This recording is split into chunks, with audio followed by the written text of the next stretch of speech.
কৃষ্ণ নামের আগে আমরা রাধা নামটা বলি কেন বাবা? একটুখানি শুনে নিন। কৃষ্ণ নামের আগে আমরা রাধা নাম সবসময় বলি, সবসময় জানি, কিন্তু কেন?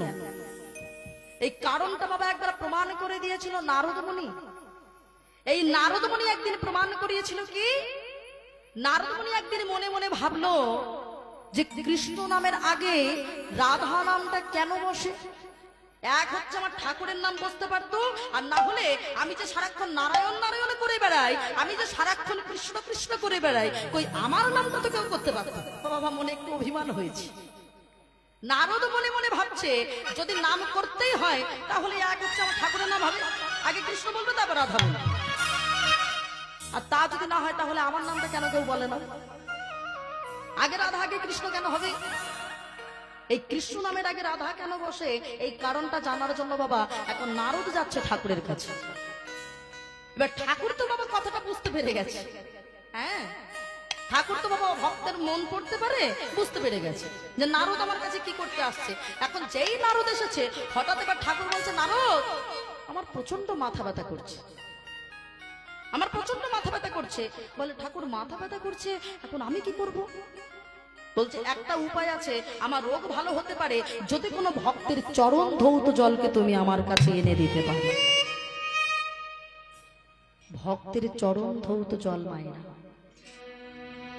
নারদ মনে মনে ভাবছে, ঠাকুর এই জগতে সবাই তোমার চরণ পেতে চায়, তোমাকে আমি চরণ ধৌত জল দেব? বলে কিছু করার নেই, চরণ ধৌত জল যদি আমি না পাই তাহলে কিছুতেই আমার রোগ ভালো হবে না। তুমি এক কাজ করো, তুমি রুক্মিণীর কাছে যাও। এখন রুক্মিণীর কাছে বাবা নারদ গিয়েছে। রুক্মিণী বলছে, সর্বনাশ তুমি কি বলছো নারদ? মণি ঠাকুর তুমি ভুল কথা বলছো। আমাদের প্রভুকে যার চরণ সান্নিধ্য জগতের বিশ্বের মানুষ পেতে চায়, যত ভক্তবৃন্দ তার চরণ খুঁজে পায় না, আর আমি কিনা আমার চরণ ধৌত জল দেবো? আমি তো পাপী হয়ে যাব, আমার পাপ হবে। নারদ ফিরে এসেছে।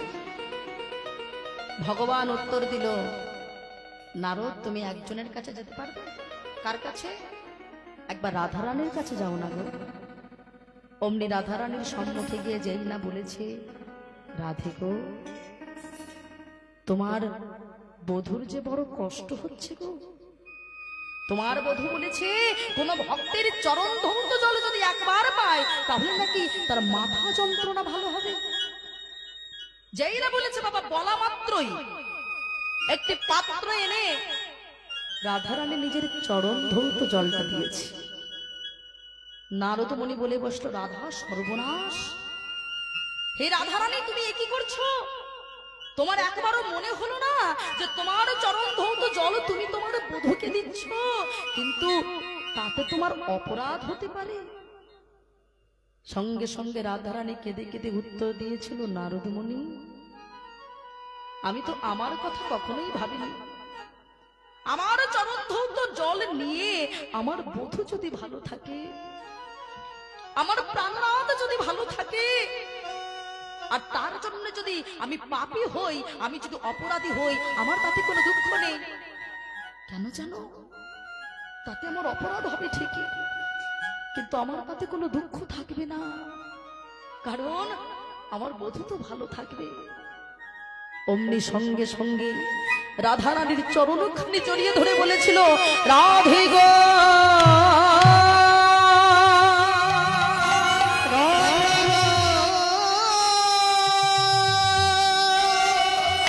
তবে সাজিয়ে দাও তোমার ওই প্রেমে কান্তি দিয়ে,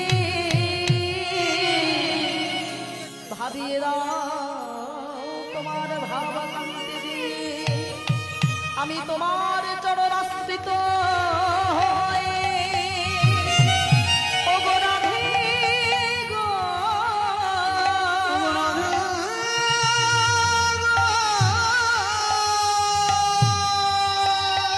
তোমার চরণের কৃপা প্রার্থী হই, আমি যুগে যুগে যেন আমার গোবিন্দের চরণ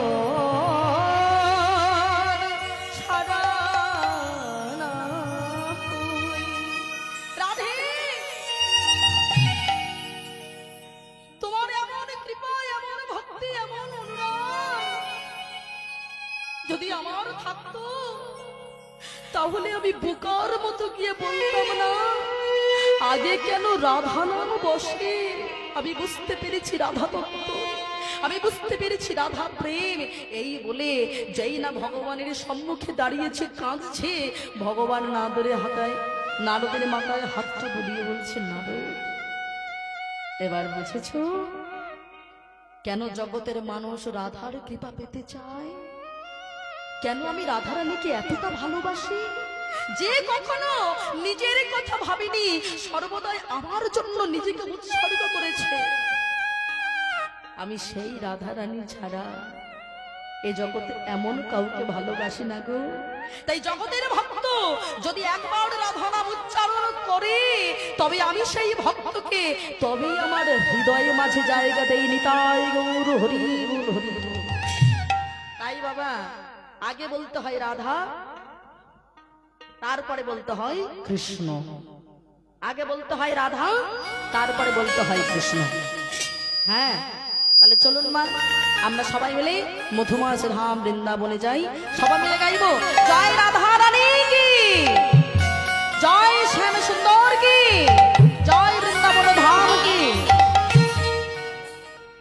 চল রে আমার মা ওই মধুর বৃন্দাবন,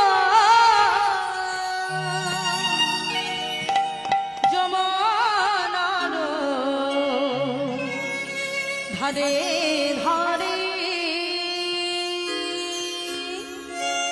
তালের বন।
এই বৃন্দাবনে যাস না।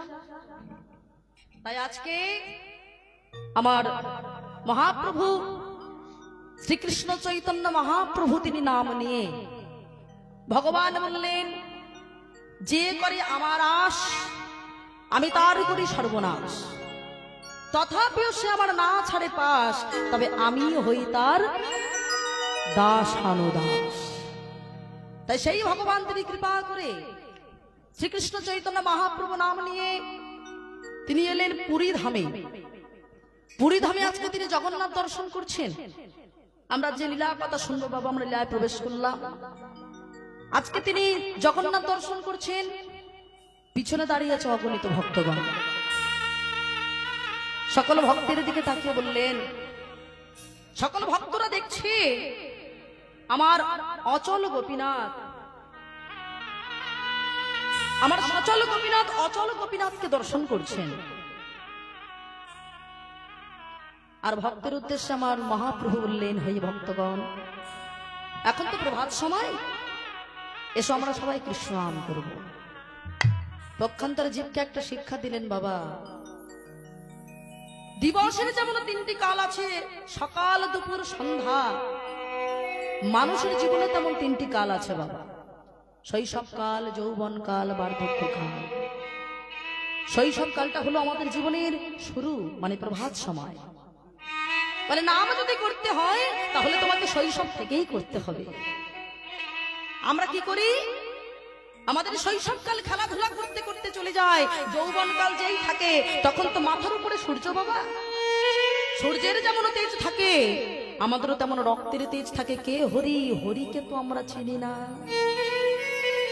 কারণ আমাদের টাকার বল আছে, বাড়ির বল আছে, গাড়ির বল আছে, অর্থের বল আছে, আত্মীয় স্বজনের বল আছে। আমাদের কিসের হরি, হরির বল আমাদের লাগবে না। আর যখনই বার্ধক্য নেমে আসে তখনই আমাদের বলতে হয়, হরি দিন তো গেল, সন্ধ্যা হলো, আর করো আমারে। ভগবান বলল, সময় মতো আমায় ডাকলি না, আমি কি আর পার করবো রে? আমি তো দুটো নৌকা নিয়ে যাই, একটা নৌকায় করে তোদেরকে গর্ভে পাঠাই, মাতৃগর্ভে, আর আরেকটা নৌকায় করে আমি তোদের ওইখান থেকে আবার এখানে নিয়ে আসি।